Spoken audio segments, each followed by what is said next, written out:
Kabanata 1736, ang mapa ng mga nakatagong kayamanan. Nang makita ang nakakatakot na ngiti sa mukha ng binata, bahagyang napabuntong hininga ang Cursed Devil King. Hindi niya maipaliwanag kung bakit, ngunit nagsimula siyang maawa kina Yang Yunchen at sa iba pa. Sino ba kasi ang pinili nilang kalabanan? Bakit pa nila kinailangang galitin si Zephyr? Sa tingin niya, hindi magtatagal at mararanasan ng tatlong henyo ang tunay na bangungot. Samantala, madilim ang mukha ni Yang Yunchen. Sa isang iwas-iwas lamang ng kanyang manggas, isang sinaunang bahay ang tuluyang gumuho. Boom! Kasabay ng pagguho nito ay kumislap ang iba't ibang kayamanan. May mga batong jade, sinaunang aklat, mahahalagang elixir, at iba pang pambihirang kagamitan. Sa isang tingin pa lamang, halatang napakahalaga ng mga ito. Ngunit alam ni Yang Yunchen na kahit pagsamahin pa ang lahat ng iyon, hindi pa rin matutumbasan ang mga kayamanang nakuha ng lalaking nakasuot ng puting maskara. Ang itim na kasuotang pandigmang suot niya ay tiyak na isang napakataas na uri ng mahiwagang sandata. Napakalakas ng kapangyarihan ng mga ron nito. Nagnitngit sa galit si Hanyan. Lintik na taong iyon. Mariinding nagngalit ng ngipin si Uyang Xuanwang. Napakatuso niya.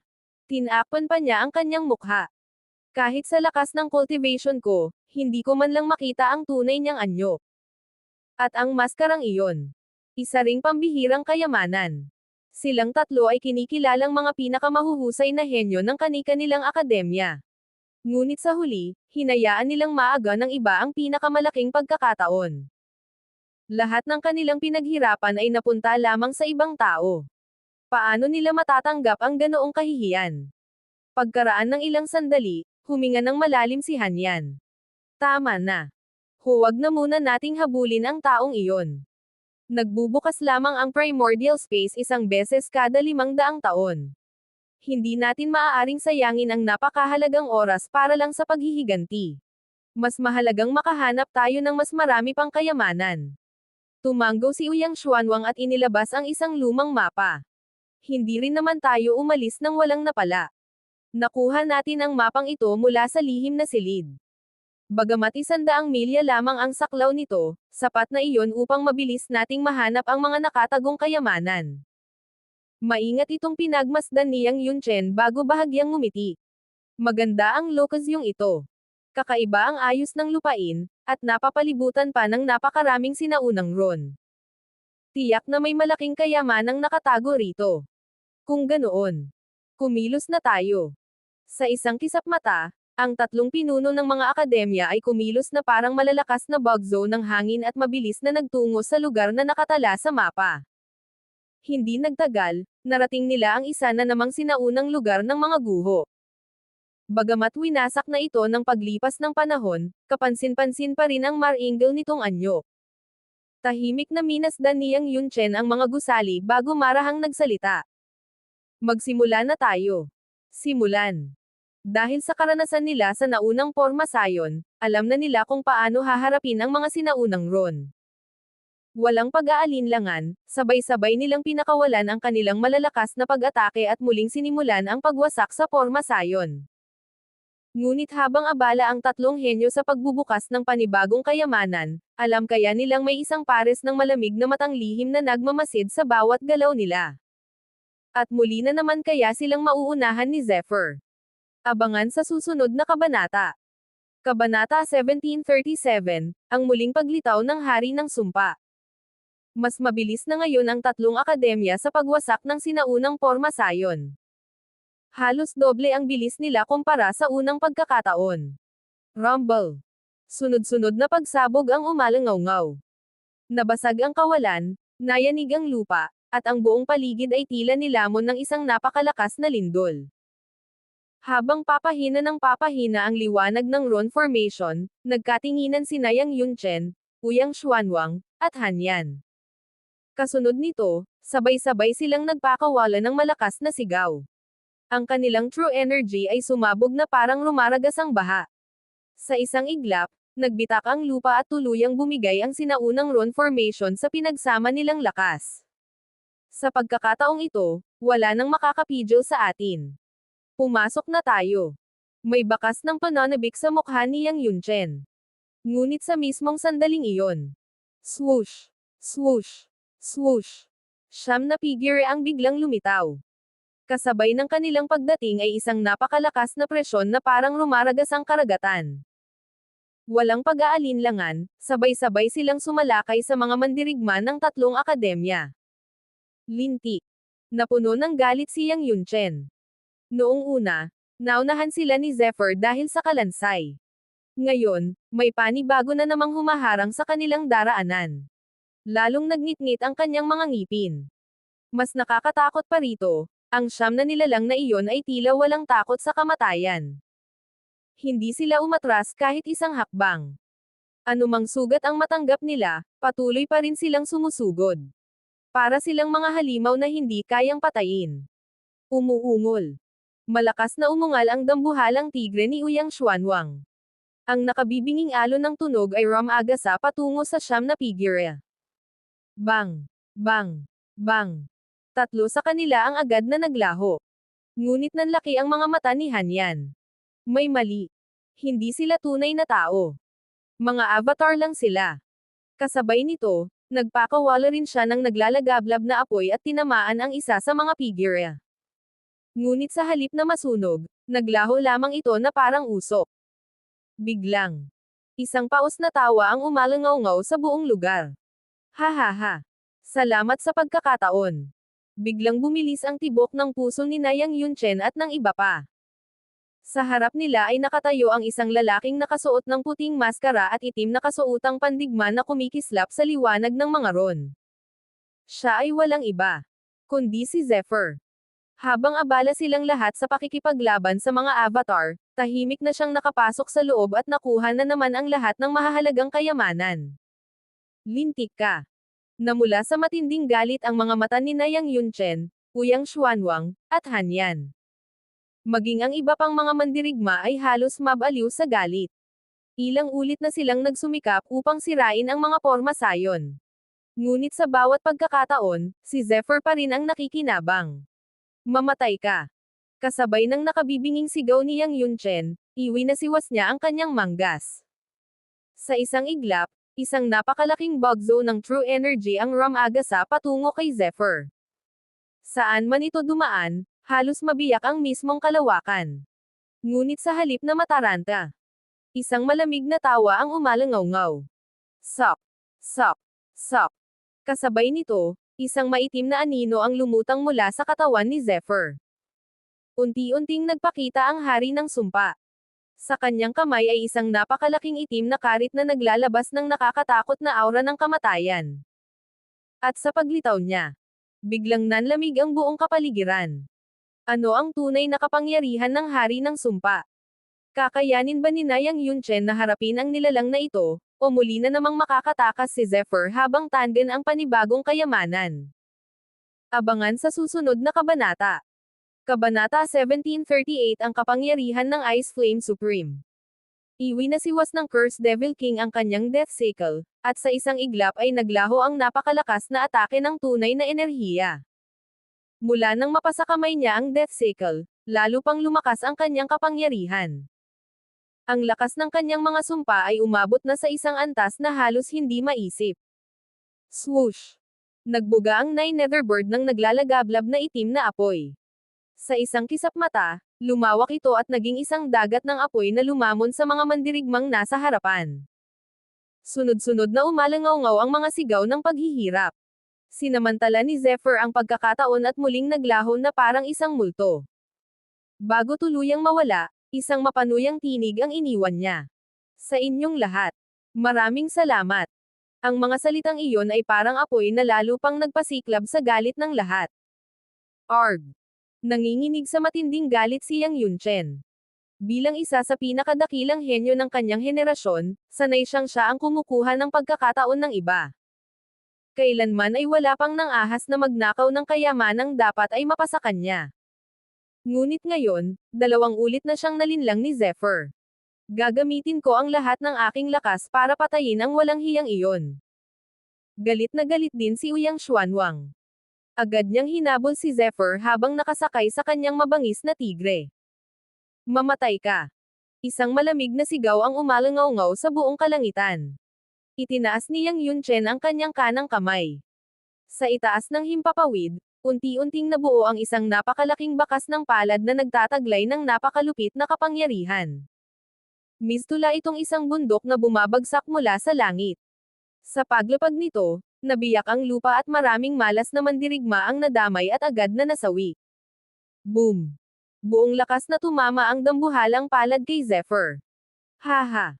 Sa wakas, katapusan mo na. Nagningning sa tuwa ang mga mata ni Yang Yunchen at ng iba pa.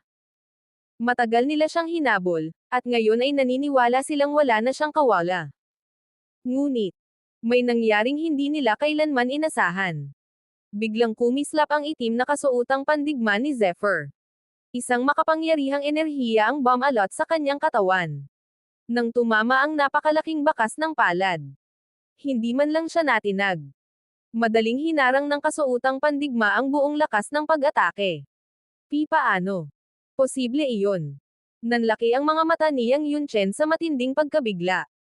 Batid niyang sapat ang kapangyarihan ng kanyang atake upang durugan ang isang bundok, at kahit isang eksperto sa alchemy realm ay hindi basta-basta makakatanggap ng ganoong dagok. Ngunit si Zephyr, hindi lamang niya ito nalabanan. Hindi siya nasugatan.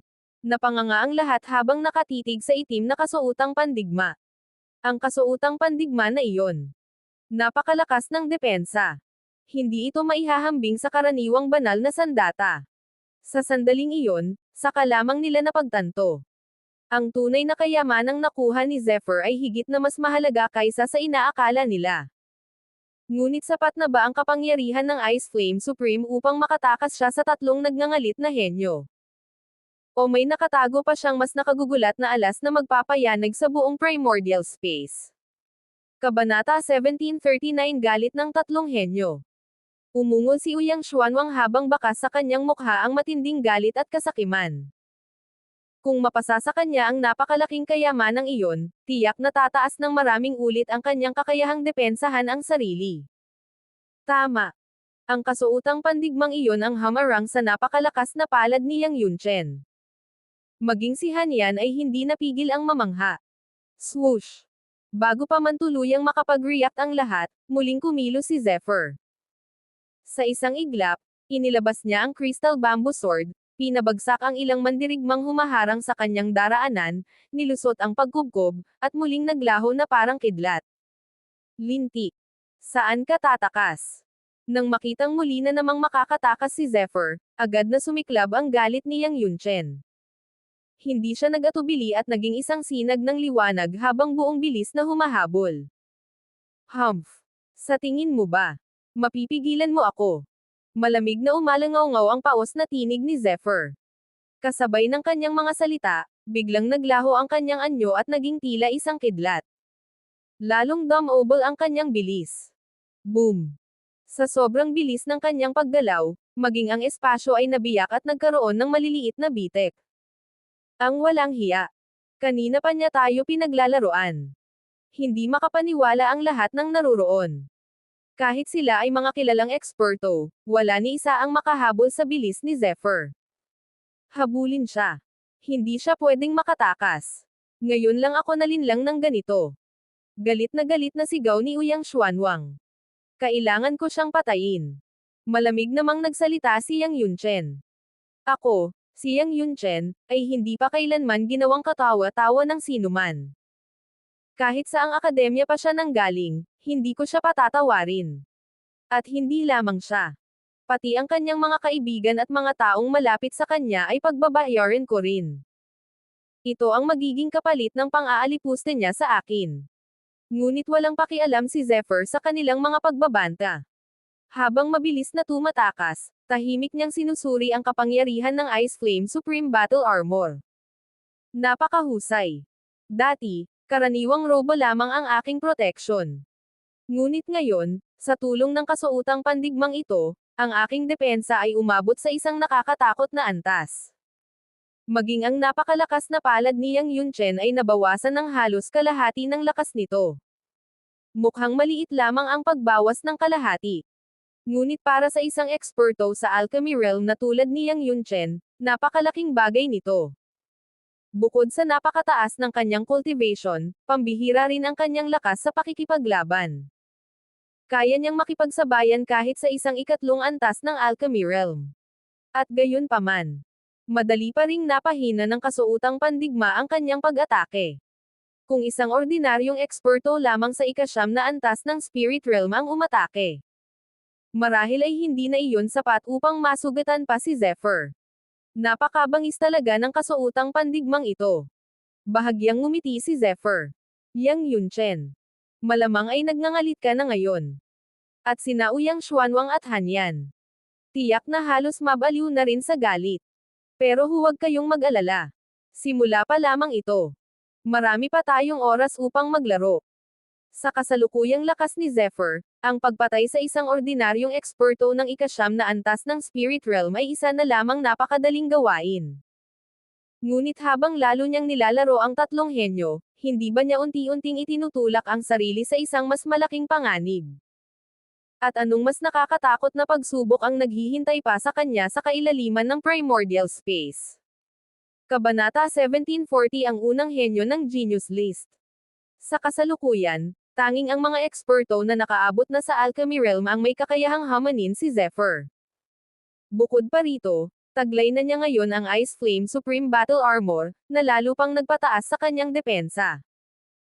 Dahil dito, may sapat na siyang kumpiyansa na makipagsabayan maging sa mga eksperto ng Black Spiritual Mirror Realm para sa pinakamalalaking pagkakataon sa primordial space. Swoosh! Habang mabilis na sumusugod si Zephyr sa isang direksyon, biglang isang sinag ng liwanag ang dumaan sa kanyang harapan at humarang sa kanyang landas. Wala siyang mabuting balak. Agad na naging alerto ang Cursed Devil King at ang Nine Netherbird. Mag-ingat. Mahinang tumango si Zephyr. Malinaw na ang taong ito ay sadyang naghihintay upang harangan siya. Unti-unting naglaho ang sinag ng liwanag, at lumitaw ang anyo ng isang binata. Nakasuot siya ng mahabang roba na may kumikislap na sinaunang mga ron. Ngunit ang higit na nakatawag ng pansin ni Zephyr ay ang mahabang pana sa likod nito. Ang pana ay naglalabas ng mahinang gintong liwanag, at ang mga sinaunang ron na nakaukit dito ay nagpapatunay na isa itong pambihirang kayamanan. Nakatayo lamang ang binata habang nakahalukip-kip, ngunit ang napakalakas na aura na bumabalot sa kanya ay tila nagpapayanag maging sa mismong espasyo. Sa kanyang malamig na mga mata ay mababanaag ang isang mabagsik na intensyon.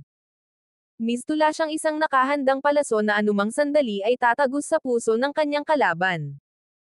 Dahan-daang nagsalita ang binata.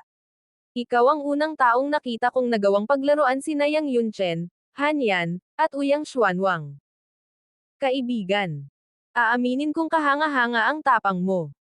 Walang anumang pagbabago sa ekspresyon ni Zephyr. Sino ka? Malamig niyang tanong. Bahagyang ngumiti ang binata. Ako si Wang Lei.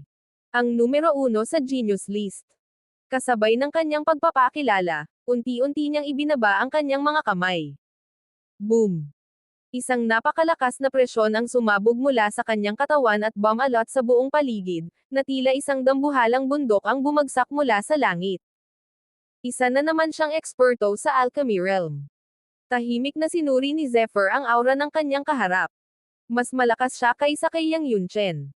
Ngunit kung tunay silang maglalaban, hindi pa rin tiyak kung sino ang mananaig.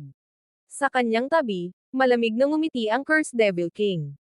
Hayaan mo akong patayin ang taong iyan. Mula nang makuha niya ang Death Sickle, ang kanyang lakas ay lumakas ng maraming ulit. Para sa kanya, hindi magiging mahirap pabagsakin si Wang Lei. Ngunit umiling si Zephyr. Hindi na kailangan. Ako mismo ang haharap sa kanya. May bahagyang ngiti sa kanyang mga labi habang nakatitig kay Wang Lei. May kakaiba siyang nararamdamang aura mula sa binata. Isang aura na pamilyar. Ang kapangyarihang iyon ay malinaw na nagmumula sa wood attribute. At ang Greenwood ancestral bloodline na nasa katawan ni Zephyr ang pinagmulan ng lahat ng kapangyarihang may kaugnayan sa kahoy. Ibig sabihin, ang lalaking nasa kanyang harapan ay maaaring nagtataglay ng isang pambihirang kapangyarihang konektado sa pinagmulan ng wood attribute. Ngunit bakit biglang lumitaw ang numero 1 ng Genius List upang harangan si Zephyr? Magiging kaaway ba siya? O isa na namang mabagsik na pagsubok na magpapayanag sa buong primordial space?